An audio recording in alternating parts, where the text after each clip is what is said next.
If you want a quick measure of human ingenuity, just look at biology. Oh, absolutely. In 2003, sequencing the first human genome took 13 years, and it cost $1 billion.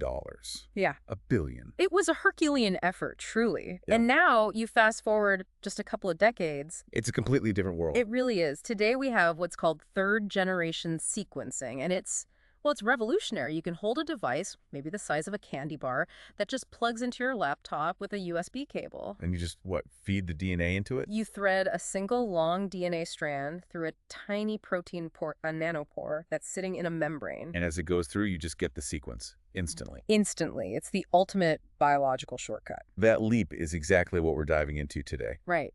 Our mission here is to synthesize the foundational techniques, the tools that let us read, copy, cut, and even edit the genetic blueprint. We're talking DNA technology and genetic engineering. So we're covering everything from cloning genes to the big picture stuff like personalized medicine and stem cells. Right. Exactly. Okay, so let's unpack this. We're going to give you that shortcut to understanding the entire molecular biology toolkit. And it all starts with one core principle, right? Yeah. Something that makes all of this possible. The whole game relies on nucleic acid hybridization.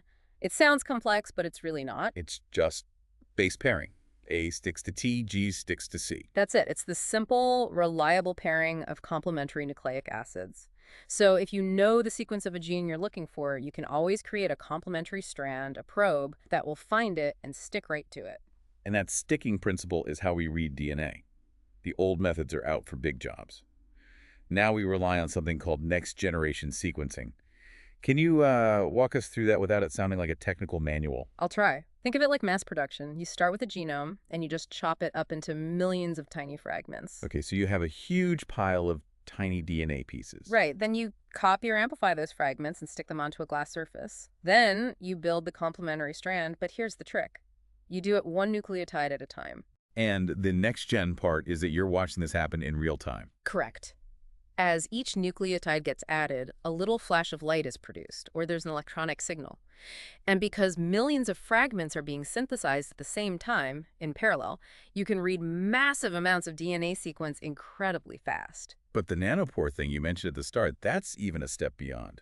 That's the brilliance of third generation. You don't have to chop or amplify anything. You just move that one long, single DNA molecule through the protein channel. And each base A, T, G, or C blocks the electrical current differently. For a slightly different length of time, yeah. The software reads those tiny fluctuations and gives you the sequence. It's just amazing. Yeah. So that's reading the code, but what about making copies?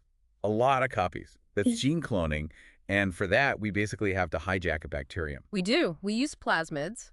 They're these small circular DNA molecules that bacteria have, separate from their main chromosome. Right. We use them as cloning vectors. Little delivery vehicles. Perfect analogy. And to get our gene into that vehicle, we need molecular scissors. Restriction enzymes. Right. Bacteria use them naturally to chop up invading viruses, but the critical feature for us is how they cut.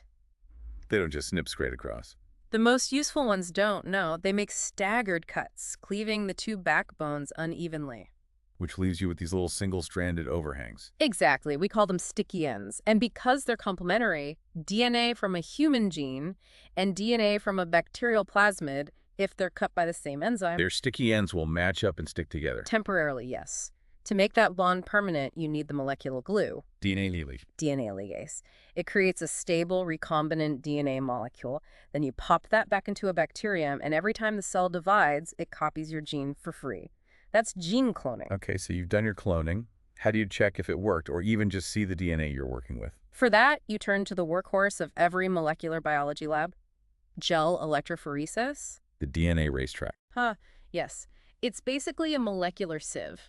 You load your DNA into a gel, and since DNA has a negative charge, you apply a current, and it zips towards the positive end. And the smaller pieces move faster. Exactly. They wiggle through the gel matrix much more easily than the big clunky ones, so it separates all the fragments by their length. Simple, but so effective. Now, what if you don't have enough DNA to even start cloning? Like you have a single hair from a crime scene. Then you need the most powerful amplification tool ever invented, the polymerase chain reaction, PCR. This one is a total game changer for forensics. Oh, for forensics, for studying ancient DNA.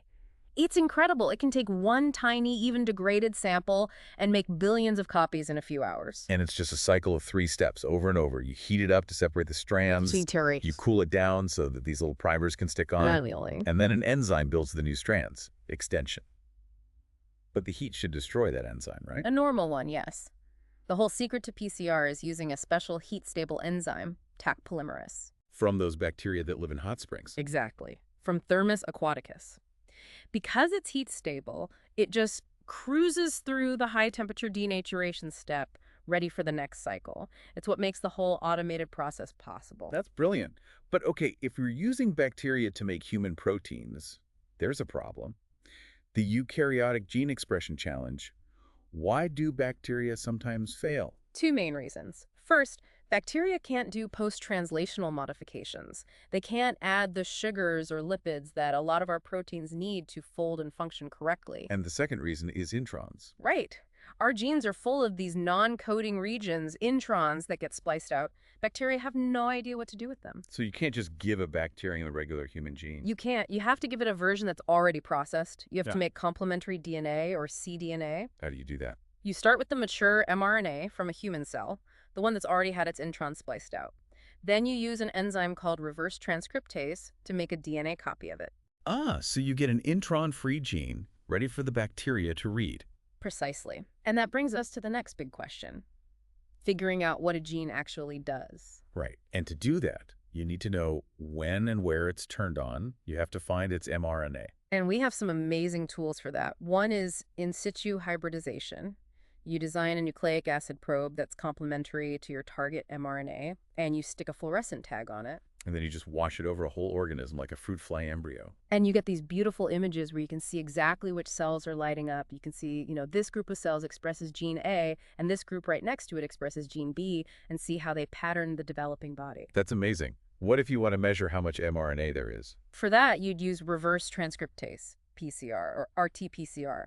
You start, just like we said, by making cDNA from all the mRNA in your sample. And then you use PCR to amplify a specific gene from that cDNA mixture. Exactly. And if you compare samples from, say, different stages of an embryo, the brightness of the DNA band on the gel tells you how much of that mRNA was there at each stage. It's quantitative. So that's for one gene at a time.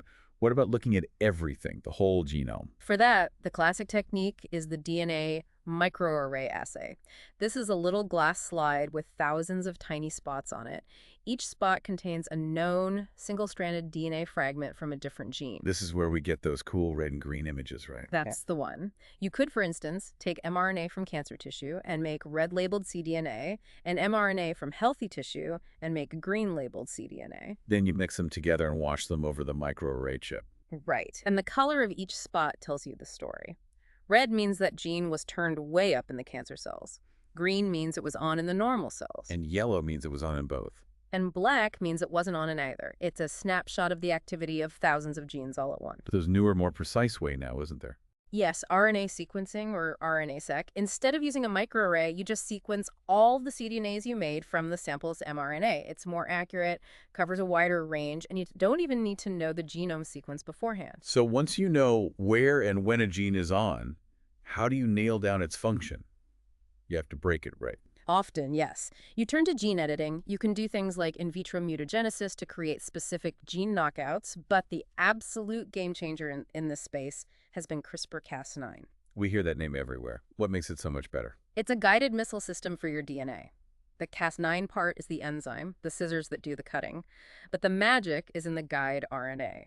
You design that to match the exact DNA sequence you want to target. Precisely. It's like giving the scissors a GPS coordinate. It guides Cas9 to the exact spot in the entire genome where you want to cut, which lets you knock out, repair, or even insert a new gene with incredible precision. And this power is already being used for some pretty wild and maybe controversial ideas, like gene drives. Gene drives are something else. You engineer a new gene so that it gets inherited preferentially. It forces itself through a population, spreading incredibly fast. You could potentially wipe out malaria-carrying mosquitoes with that. You could, but the ecological risks of releasing something like that are, enormous. It requires extreme caution. Now, in humans, we obviously can't just go around knocking out genes to see what happens. So for complex diseases, we rely on genome-wide association studies, or GOSs. Right. With GWAS, you're looking for common variations or genetic markers that show up more often in people with a certain disease compared to people without it. And the most common marker you look for is a single nucleotide polymorphism, a SNP. SNP, yeah. It's just a one base pair difference between Yeah. individuals. And it might be in a non-coding region, which seems weird, So why is it useful? because of genetic linkage. That SNP might not cause the disease, but it's physically located so close on the chromosome to the gene that does cause it that they're almost always inherited together. The SNP is a signpost pointing you to the right neighborhood. Okay, let's zoom out. From genes to whole organisms. The next big question was, can a fully specialized cell, like a skin cell, remember how to be a whole organism? Does it still have all the genetic information? Is it titivatant? And plants proved this was possible a long time ago.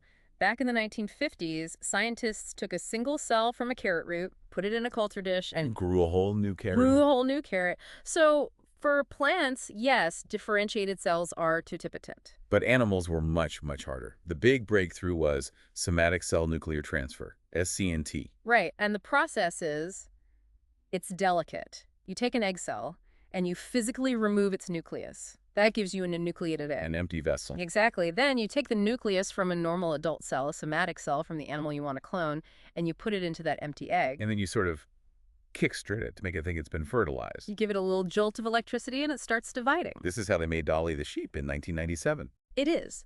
Dolly was the first mammal cloned from an adult cell, and it proved that an adult nucleus could be reprogrammed.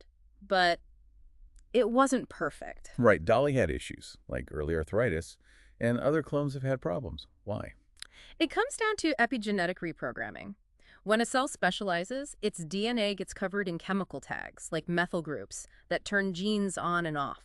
The cloning process often fails to erase all those old tags. So the nucleus still has a memory of being a skin cell or a memory cell. A cellular memory, exactly, which is why clones aren't always perfect copies. There was a cat, Cece, whose coat pattern was totally different from her genetic mother because of random epigenetic events that happened in the womb. This cloning work leads us straight to stem cells, the unspecialized cells that can both divide and differentiate. And the most powerful and also most controversial are embryonic stem cells, or ES cells. They're pluripotent, meaning they can become almost any cell type in the body. Which gives rise to the idea of therapeutic cloning. Right, where you'd use SCNT to create a cloned human embryo just to harvest its ES cells, because they would be a perfect genetic match for the patient, so no immune rejection. But that involves creating and destroying a human embryo, which is a huge ethical line for many people. It is, which is why the discovery of induced pluripotent stem cells, iPS cells, in 2007 was so revolutionary. This was the one that won the Nobel Prize. It was. Scientists figured out that you could take a normal differentiated cell, like a skin cell, and deprogram it. Now, By adding just 4 master regulatory genes, you can turn that skin cell back into a pluripotent stem cell. so you get a cell that is pluripotent, is a perfect match for the patient, Yeah. and you completely sidestep the ethical debate around embryos. Exactly. It's a massive breakthrough for disease modeling and regenerative medicine. So with all these tools, the practical applications are now everywhere. In medicine, diagnosis is a big one. Oh, for sure. PCR and RT-PCR are standard for detecting viruses like HIV or genetic disorders like Huntington's, often before symptoms even show up. Which leads right into personalized medicine. Using your specific genetic profile, your SNPs, to predict your risks and tailor treatments. That's the key. It's called pharmacogenetics.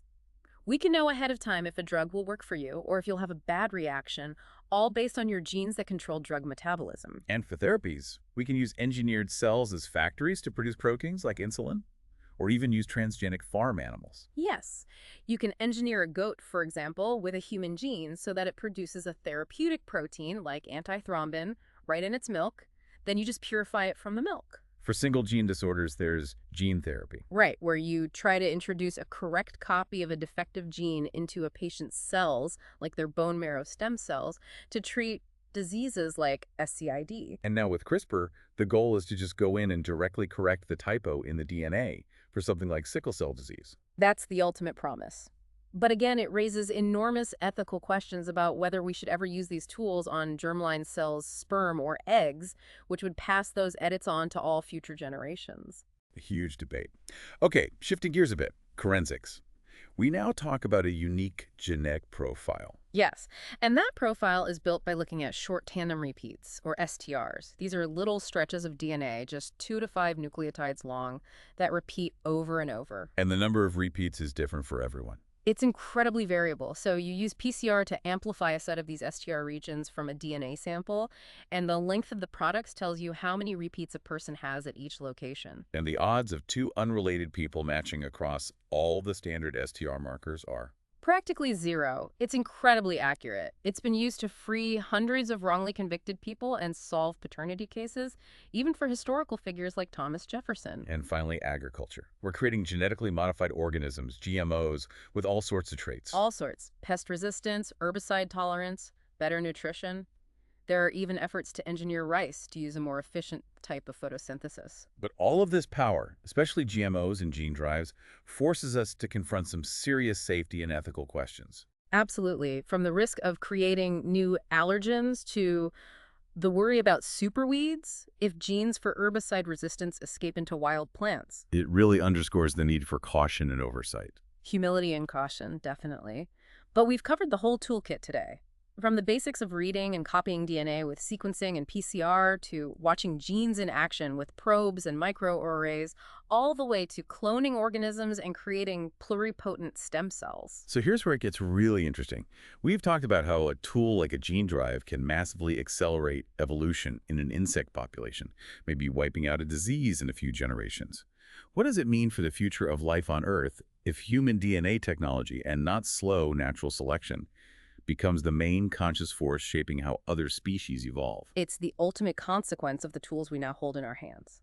That's all the time we have for this deep dive. Thank you for joining us as we synthesize the core knowledge behind modern biotechnology. You're now well equipped to follow the cutting edge of biological innovation.